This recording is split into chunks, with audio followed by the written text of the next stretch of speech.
The viewpoints expressed on Night Fright are not necessarily those of the host, the staff, the sponsors, or the affiliate stations. Tonight's program may contain graphic themes or images. Viewer discretion is advised.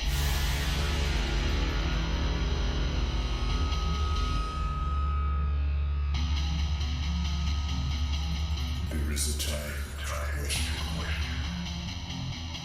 There is a time for answers. There is a time to challenge. There is a time to speculate. There is a time for change. There is a time for truth. The time is now.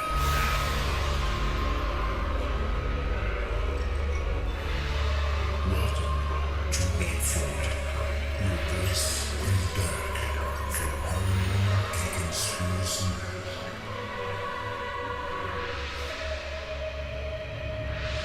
And now your host, Brent Holland.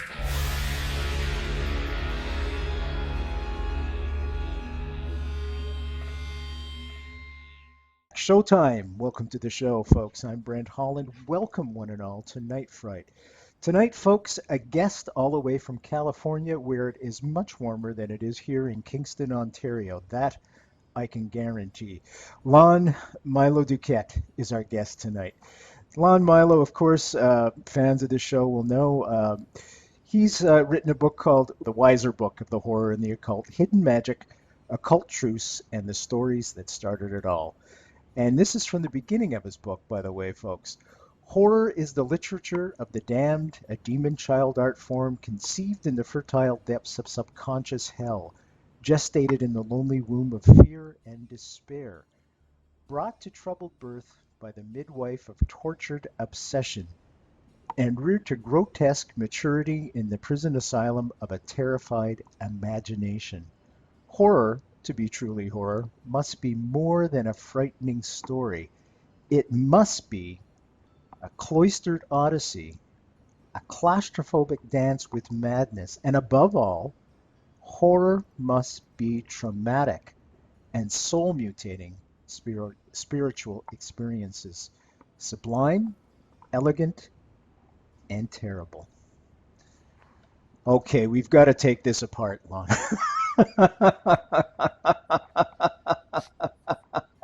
I was paid by the word. Okay.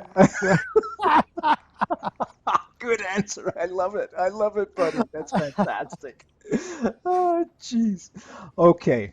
Now, you've put this wonderful book together, and here are some of the people that he's featured in the book, by the way, folks. Aleister Crowley goes without saying. He was called the wickedest man in the world, and he was labeled a Satanist and all these evil things. Of course, much different era, turn of the 19th century.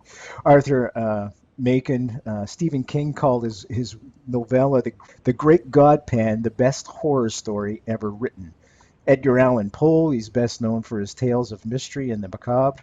Poe was one of the earliest American practitioners of the short story and is generally considered the inventor of the detective fiction genre. H.P. Lovecraft died in poverty. He's now regarded as one of the most significant 20th century authors in his genre. So he's got all these wonderful, and there's more in this book. And you've written this and a demon child art form. Can you explain to the listeners what you meant by that? Well, all of a sudden I've got this vision of, what was the Omen, Gregory Peck movie, this little kid running around and there's somebody's under the ice and, oh my goodness me. So, well, I guess we should start with the last little phrase. It's an art form. Okay. That immediately elevates it to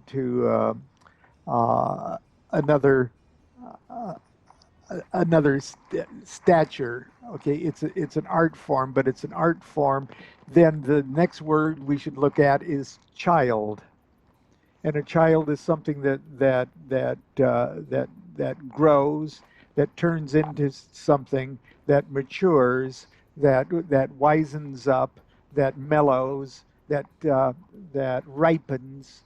Okay, it's a child. Okay. Growth. Secondly, a child is in its own way terrible. A child is a child will pull the wings off of flies. A child will bully other children, but the child is also innocent and beautiful and natural. And a child has no other driving force but to grow, to nourish itself and to grow. But it's a demon child. Okay. Uh, it's a demon child art form. And so we just discussed a few minutes ago this idea of the demons actually do all of the heavy lifting in the universe, and they're only evil in so much as when they are uncontrolled and undirected, they're destructive in the same way as heavy machinery is destructive. If we leave the key on at night and jump and put it in gear and then jump off and let the heavy machinery run through town all night, okay, it's destructive. But when it's directed by a knowledgeable operator, it's very constructive. You build things with it. You clear area. It becomes a demon child art form. The demon is also very colorful, scary, and potentially, if you can control it, helpful. If you can control it. If you can control it in the same way that a person who's holding that horror novel in their quaking hands with the nightlight on is in control of whether they turn that next page tonight or do it in the light of And safety of day. Right. What I think is interesting, those of us that spent a lot of time in the 20th century, okay, at least, I've had a lot of exposure to horror in its different expressions, and I'm thinking mostly cinematic because more people go to the movies and read. Okay. And so we're sort of just all amateur experts in horror, and we've seen great horror films and read great horror stories, and we've also seen it develop into these just gory slasher, violent shock after shock after shock. Things that passing itself off as horror, and what it really is just gore. Okay, now there can be gore in horror, but too much gore gets old and boring too, and there's got to be some wit behind it. And is it a balance between tension and the unknown? Of course. And the idea that the horror is in us, okay? Right. The horror is in us. The students of Shakespeare always comment on the fact that great battle scenes in a Shakespeare play, there's only 6 people in the entire Shakespearean company, doing this entire play. But they're talking Julius Caesar, or something. They're having a huge battle or a naval battle. And of course, they can't do it on stage. And so one of the characters describes what's going on off stage. And he throws all the responsibility for the horror and the gore and the nightmarish slaughter of thousands of people and the smoke and the smell and the blood and all of that. It has to come out of the audience's own mind. And that's what brilliant horror does. Uh, what I said at first about how when I first read Edgar Allan Poe, it gave me my own narrative voice. Okay. It also introduced me to the infinite potential of my own imagination. Let's go. What is the infinite potential of your own imagination? Where you started and where you are now? What has changed? To tell you the truth, Brent, I don't know. I still feel 14. Okay. Okay. When people ask me how old I am, the first thing that comes to my head is I'm 14. Has your I don't know imagination what I'm going. expanded? Has it gone in a different direction?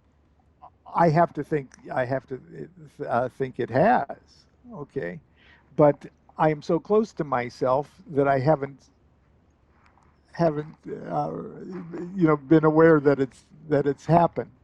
I do know one thing, that I couldn't sit down and write a novel. I've written a couple of novels besides my other, more textbook kind of occult books. I couldn't have done that when I was 14. Obviously, something has opened up. And when you're But writing those novels, do you ever rein yourself in? And do you fear going to certain places? uh, no, Okay. I don't. Uh, I've had to throw a few days' writings away that didn't work because I later judged, well, I don't want to go in that direction. But I've never reined myself in. Uh, but that's just sort of part of my writing technique. When I'm on something, I write even if it's something I'm going to throw away. It's almost like, well, I got to get that out so I can get some good stuff. The JFK Assassination, the definitive book by Brent Holland. From inside the Oval Office to Daily Plaza, first-person witness accounts. Order yours right now. nightfrightshow.com. So Coming when through. you're writing then, Lon, you're writing from a fear that's inside yourself. Are you cognizant that that fear might also be in the reader as well? Do you even care about what the reader thinks, or is it just something that you have to do? the Well, I don't write horror stories per se. Okay, Mhm. um, so I fear either in myself or the reader is not my subject matter or my motivation. Okay. Uh, um, so the where I'm coming from is uh, I want to faithfully uh, express my own inner narrative, uh, and I try to be careful to do that in such a way as even if I have to craft one paragraph for 3 days, uh, I still have to be satisfied that that paragraph flows naturally out of my uh, soul, and so it has to ring true for me, or I don't let it go. And Okay. but after that, I let the chips fall where they may. Either a person likes it or they don't like it. What's interesting with some of the characters that of the authors that are in the book, um, I said that they're the founding fathers of the genre of horror, and they really are. And it's more than just Poe. Everybody more or less uh, recognizes H.P. Of Lovecraft course. as the almost a god of horror. Is Okay, he the George Washington? he's well, to tell you the truth, he's there was a guy that came before H.P. Lovecraft that hardly anybody gives any credit to, and H.P. Lovecraft certainly gave credit to, and it's a guy named Robert W. Chambers. And I've got Robert W. Chambers' story included in this book. And he also wrote a series of stories called The King in Yellow. No, I Have you don't ever know them heard at of The all. King? Okay. And Nobody else has either. can you give us a synopsis, an overview, just to entice Well, folks? The King in Yellow is about a half a dozen short stories that are loosely connected by one factor, and that one factor is a book, and in some cases a play called The King in Yellow. And the book is so frightening that anyone who actually reads the book goes insane. That's what they mean, say about the Kabbalah if you read it before you're 40. yeah, you, yeah, you could say that. Maybe it's true. Maybe that's what happened to me. But The King in Yellow is each of the stories are, I wish I could say it was, one seamless move from one story to another, but it isn't. It's more freestyle than that. But what it does, well, I'll give you one example of one of the stories in The King of Yellow, and in a way, even the story we've included here. Chambers wrote these stories in around 1880, from 1879 to 1885, or 1888 kind of thing. And he wrote almost like a science fiction story that takes place in the future, and the future is 1922. Interesting. Okay.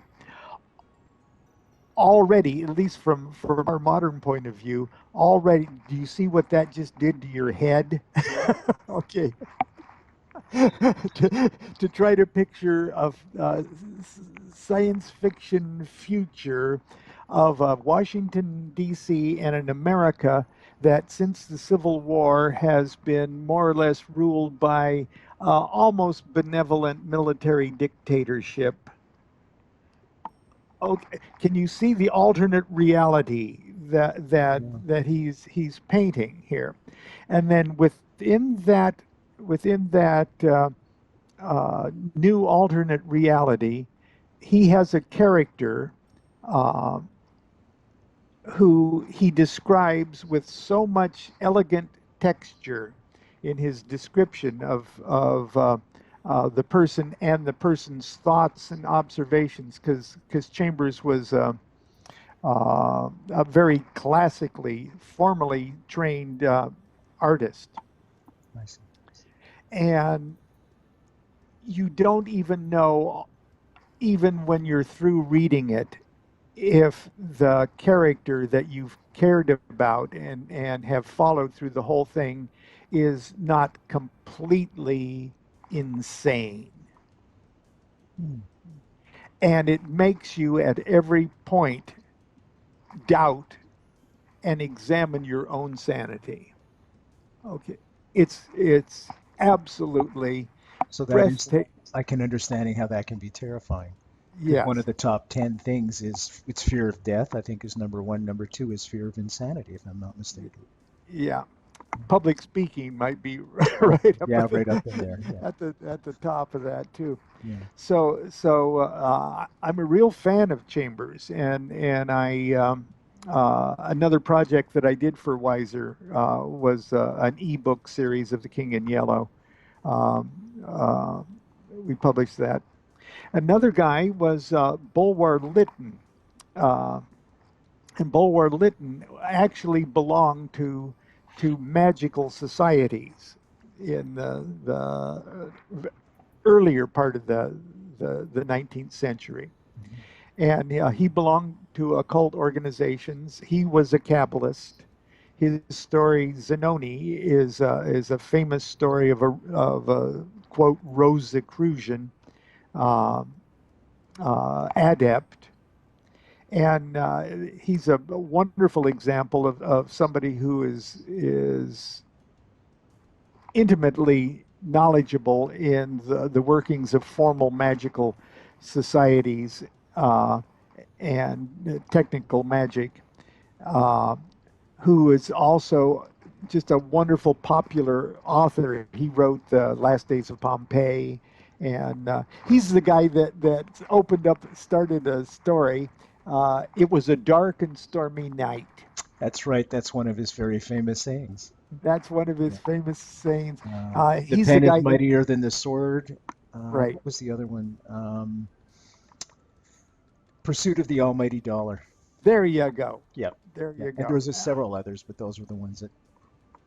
So he was already, and they wrote goofy things like his first big, and he didn't need the money. Okay, he was like an ambassador and stuff. He just did this as a lark almost, a gentleman's amateur thing. Yeah, and but Lytton is just. Chambers wouldn't have been Chambers without Lytton. Lovecraft wouldn't have been Lovecraft without Chambers. Stephen King wouldn't be Stephen King without Lovecraft. That's right. Okay, all of these guys. Ambrose Bierce wouldn't have been Ambrose Bierce without Chambers. Also, they were buddies, and they included elements of each other's works in mutually in their own works. Actually, George Lytton was so famous, folks. There's a county in both British Columbia and Quebec named after him, Lytton County. That's how famous he was. So, if you ever wondered about the origins of those particular places, there you go. The JFK Assassination, the definitive book by Brent Holland. From inside the Oval Office to Daily Plaza, first-person witness accounts. Order yours right now. nightfrightshow.com. The book is called The Wiser Book of Horror and the Occult, Hidden Magic, Occult Truths, and the Stories That Started It All. And there, Lon's holding up the cover of it, because I didn't get the book, as is very obvious. Because usually I get a chance to read the books and do my research, and I'll probably go to the post office box tomorrow, Lon, and it'll be sitting there. Great. Well, I hope you enjoy it. I'm very much looking forward to receiving it. www.nightfrightshow.com. Just click on tonight's guest book cover. They'll take you right to a spot where you can order it from the comfort of your own home. H.P. Lovecraft. Now, here's a legend. Can we talk a little bit about him? A little bit of the history behind him, a little bit of the Necronomicon, in your opinion. Necronomicon, yeah. Let's go. H.P. Lovecraft. Can you give us a synopsis of H.P.? Well, I wish I was a better, biographer of H.P. Lovecraft. That's fine. Just tell us what you know. I just am not. But something that he obviously learned from or was inspired by Chambers is a fictitious piece of literature that figures prominently in many of his stories, many different stories. And instead of this King in Yellow thing that Chambers had running through his stories, Lovecraft had this thing called the Necronomicon. Okay, and it's almost one of these books that drive people crazy. It was like a supposedly written by a mad Arab, and it was the ultimate magical grimoire, and all true, of course. Not a word of fiction in it, of course. So the legend goes, yeah. And not only that, but here's something that came directly from Lovecraft that is just so absolutely wonderful, is that it was the key to opening up a portal, if you will, to a pre-ordered universe. The Greeks had this idea that before there was an ordered universe, before the Olympian gods, there the universe was a much rougher neighborhood. And instead of the ordered gods like Zeus, that had a king of the gods, and you know, Apollo and Aphrodite and all, before those guys, the universe was a rough and tumble environment ruled by titans. Okay. And of course, the Kabbalists will say, well, all of that's, you know, a pre-manifested universe. But also physicists and astronomers will say, well, it sounds like they're trying to explain conditions during the early phases of the Big Bang, before in conditions of great heat, before the elements formed. Before gravity formed, before the stars were lit, and things like that. Okay, and you can find wonderful parallels in this. But Lovecraft, before there was a quantum, you know, theory for him to think about, he latched on to this pre-creation universe that was ruled by these old ones, and these old ones weren't really dead. They were still slumbering in potentiality, while the rest of the ordered universe happily went along, not realizing that their whole universe was still was still built on a foundation of this horrible hideousness, and nobody could describe hideousness as good as Lovecraft. I mean, he was king of hideous adjectives and adverbs. Okay, he could just scare the daylights out of you with unspeakable hideousnesses, and he just scares you to death. But this Necronomicon was the key, that if you slavishly became somehow involved in awakening these old ones, that you would help them facilitate coming back to destroy and devour in hideousness, you know, the created universe. It makes apocalypse sound like, you know, a tea party. Okay. and he could make you think that too, and it's just absolutely wonderful. And what's even more amazing is that there is, while there's elements of this in classical spiritual literature and cosmology. Mm-hmm.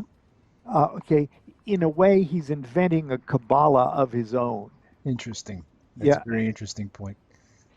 And so it's just absolutely one. And it's this book, the Necronomicon. Okay. Now, you can go on the internet, go to Amazon.com and look up Necronomicon, and you can buy at least 3 absolutely beautiful editions of the Necronomicon. Okay, one's just a beautiful kind of leather with silver thing in Necronomicon, and they look pretty good. They look like, you know, real grimoires. But the thing to understand, that even real grimoires are only somebody's made-up grimoires. Precisely. Okay. The JFK Assassination, the definitive book by Brent Holland.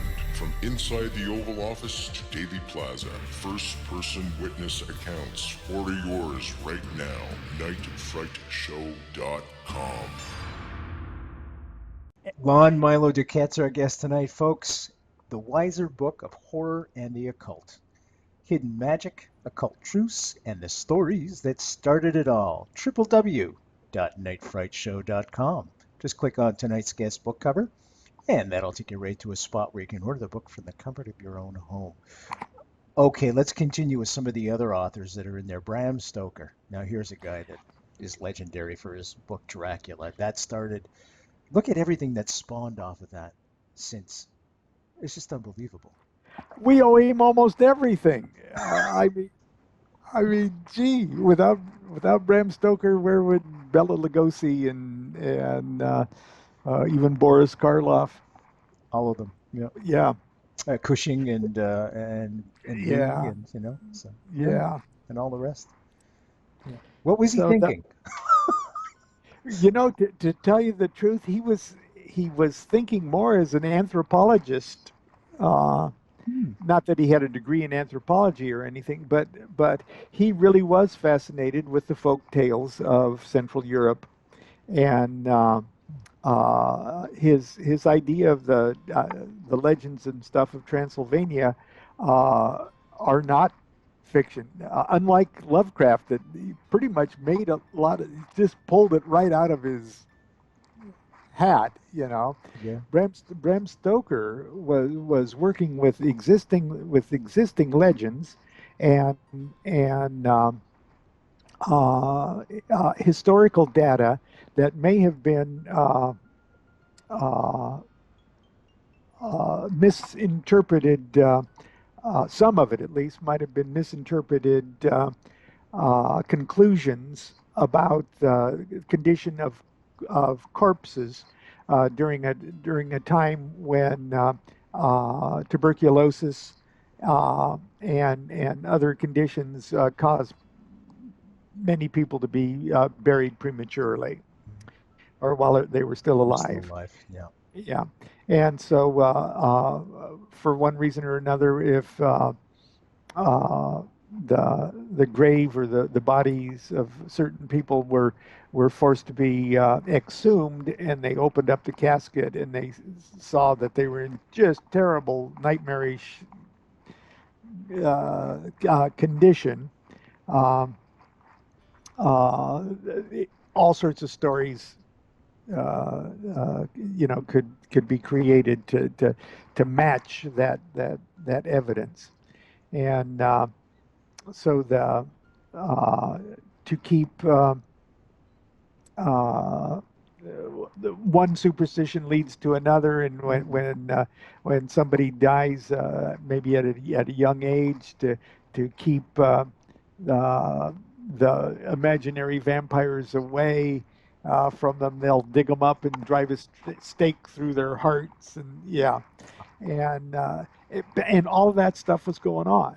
Yeah. Okay, it really was going on, and in my introduction, Was he also influenced, do you think, Lon? I've always pondered this, by the geopolitical things that were going on at the time. I think all of those people that hung around the characters that were in England, at least, Yeah.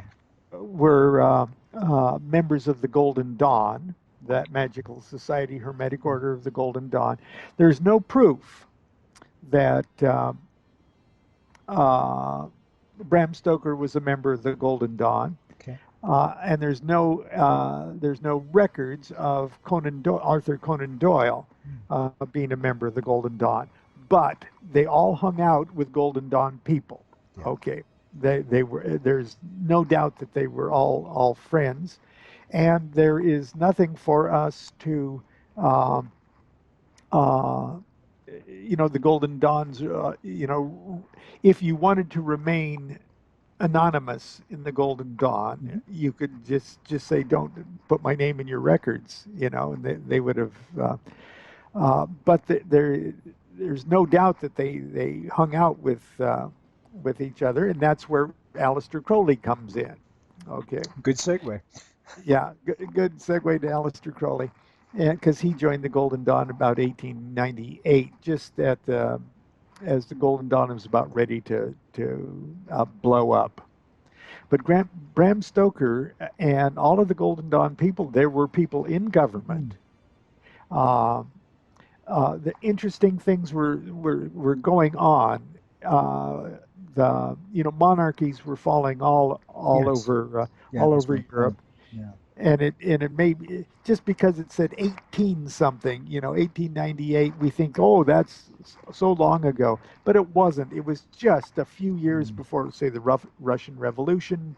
It was First World just a War. few years before, great sweeping changes and World War One, and 1888 was, you and me, Brent, can almost remember it. Okay. Well, also in London, Jack the Ripper was at its height at that point. Was it 87, Right. 88? So all that's Yeah. got to play into it too. All of that. It was just very. London was a uh, for as gray as it was a very colorful place. Okay, Mm. it had smog alerts that killed lots of people just breathing the The coal the air, yeah, the thick the steam coal, the stench, and you can just, this yeah. yeah the steampunk air. Yeah, but Was Crowley different than the others? Was yes. Crowley? Oh boy, okay, that's loaded. I can see there's stuff behind the way you said that. Yeah, he was different than the others, uh, but not as different as you may think. They were all wonderful, beautifully, outrageously eccentric people, and Crowley just outdid them in his eccentricities.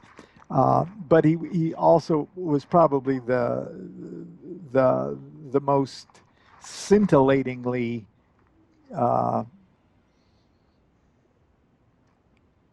genius of any of them. Oh, please expand on that if you would for us. Um, have you ever had a genius as a friend? Absolutely. I have several. They're not always the easiest people to get along with. They're uh, they kind of live in their own Idaho, and you're really lucky just to be able to sort of uh, hang around and it's like a genius celebrity of some kind. They can be dangerous people to be around just Mm. because they've got their. Uh, it's like they've got a super big job to do, and you're. Uh, uh, they don't care so much about your feelings in particular. Okay, it's not that they're unfeeling or anything. It's just that their job, their focus is so great that sometimes you can be marginalized. Okay. Is genius borderline, do you feel, narcissism to a certain Oh degree? well, Or is the I narcissism just the drive behind the genius? well the I don't. I think you could be hard pressed to find a bigger narcissist than Aleister Crowley. Uh, at least one way of interpreting that word. Uh, but it's almost like remember what we were talking about, this dimension and Yes, the sir. the thick dimension. It's almost like geniuses are already thinking in this bigger other dimension, and we're trying to relate to them. We're trying to hang you know on. Yeah, yeah, yeah. from that. uh He got Crowley. this bad reputation that he was a Satanist and he was worshiping the devil and things like that. Is there any truth to any of these rumors? Well, do you think there's a devil to worship? You know, to Crowley, that would have been the question. If somebody said, "Do you worship the devil?" and you'd go, "Well, I don't believe in the devil enough to worship it, and what you think the devil is, I don't even think exists." Okay, let's continue with Aleister Crowley. I was asking you what made him different. You were saying pure genius, pure Well, genius. pure genius and audacity. Eh, he was the type of person that tried to be as educated as a person could possibly be in any subject that captured his passion, and then he would be happy to give his opinion on that subject to absolutely anybody who cared to listen, and many people who didn't even care to listen. Okay. Uh, How did he get the bad reputation when guys like Arthur Conan Doyle went on to fame and glory, and H.P. Lovecraft as well? They never really got the bad well, boy reputation. that's because they must have cared what people thought about them. Uh, Crowley was a great and record-breaking mountain climber. There's quite a few of his mountain climbing exploits Achievements. that still hold. The records still hold, and so you can in any coffee table mountain climbing book you can find Aleister Crowley and pictures of him and things. And uh, on one expedition, a couple of his native porters fell to their deaths. Okay, it happens, and uh, uh, the porters that they had hired for that expedition had mutinied the year before with a German climbing party, I believe, and they killed their European bosses. So they had to hire the same people that killed the expedition the year before. Okay, so Crowley was faced with the prospect of going back down the mountain and telling the other guys, "Hey, it's so dangerous up ahead that two of your people just fell to their death."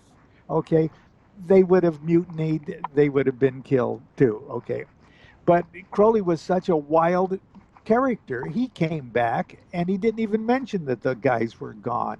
And when the other natives asked about where the two missing porters were, Crowley says, "Oh, I shot them and ate them." And it was so outrageous. Okay, it was absolutely so outrageous that the rest of them at least half believed it, and those that didn't believe it thought that this man was so insane that let's just not kill him. Okay, so word got back, and through people that didn't like Crowley in the Alpine Club, word got back. So when Crowley got back to India, when the expedition was over, reporters said, "Is it true that you killed and ate two of your Sherpas?" Okay, now what would you say? Okay, it's so absurd that somebody would actually Actually accuse ask you the of doing it. question. Right. So you and me both would go, yeah, of course they did. And Crowley figured everybody's going to get the joke. Okay, but Everybody took him seriously. everybody took him Ah, serious. He's a cannibal then to understandable. the day he died.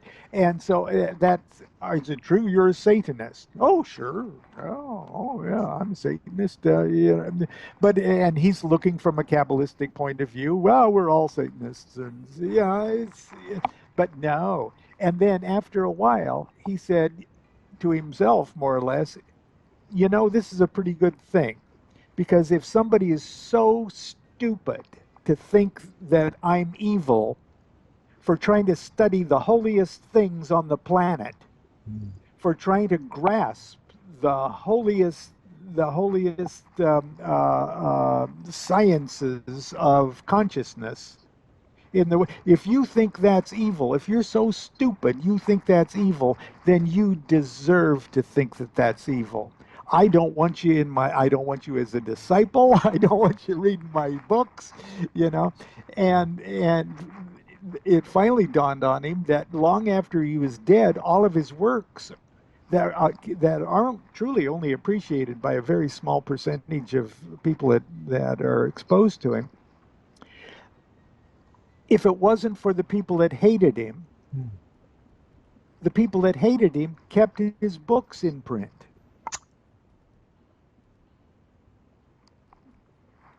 If it wasn't for his enemies, he would have gone into obscurity. And he more or less went ahead and cultivated. What do I got to lose? He's thinking about his legacy. And so if the people that hate him are going to keep his books in print, hate me. Hate me, yeah. Yeah. So I can make a living. You know, there's another story about Aleister Crowley that I was reading about, and it has to do with Rudolf Hess. Rudolf Hess, folks, was the deputy Führer. He was next in line under Hitler. Well, he made an attempt to land in Britain. Rudolf Hess did. He grabbed a plane and went to Britain during the war in the hopes of making some kind of peace accommodation, if you will, with Britain. And one of the people that got to interview Rudolf Hess and question him was Aleister Crowley. Isn't that an amazing story? Is that bunk? No, it's not bunk. Okay, because I was reading it and I thought, okay, well, this could be, but perhaps it's not, because you never know, right? Right. Have you heard of Sidney Riley? The name is, could you put him in context for me? The BBC series Riley, Ace of Spies.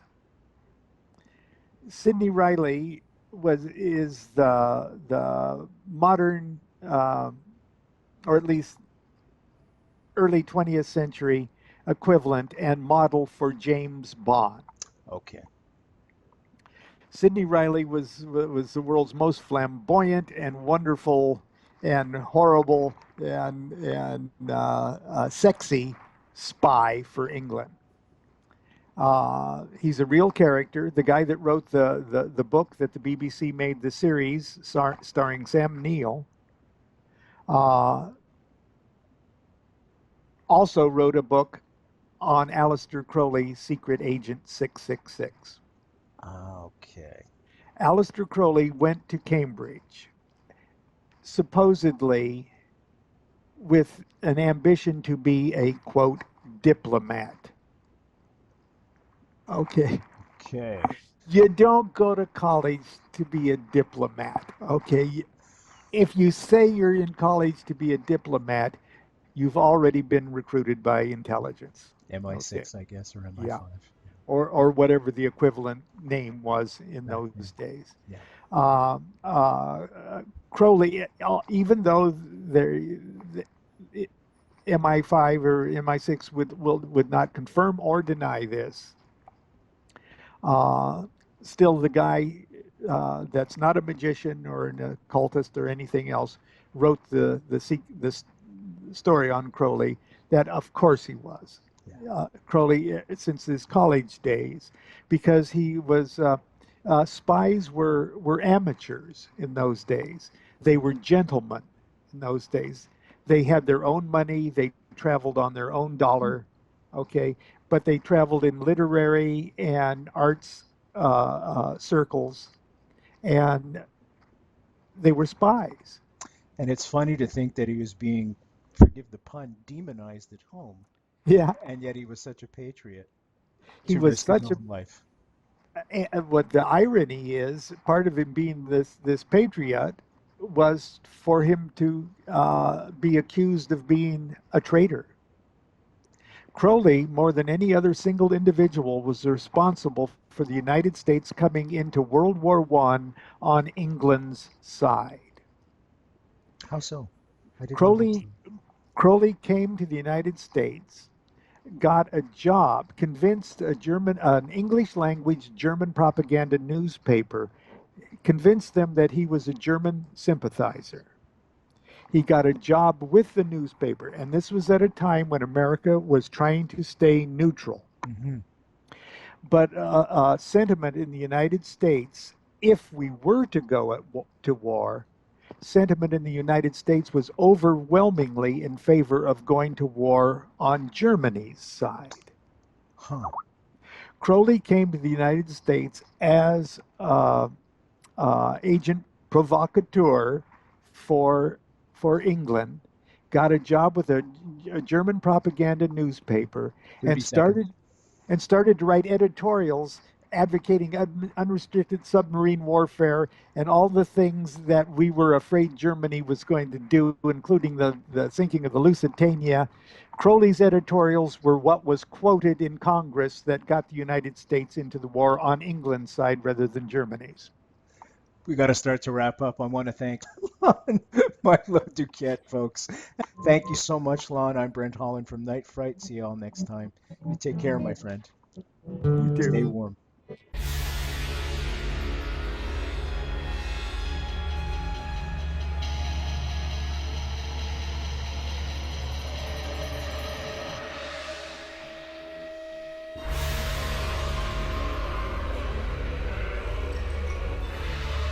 You're listening to Night Fright and your host, Brent Holland.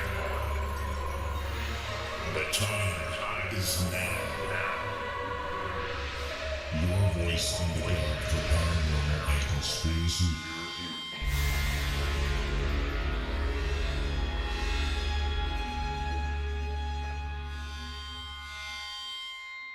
The JFK Assassination, the definitive book by Brent Holland. From inside the Oval Office to Daily Plaza, first-person witness accounts. Order yours right now. nightfrightshow.com.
JFK Assassination, the definitive book by Brent Holland.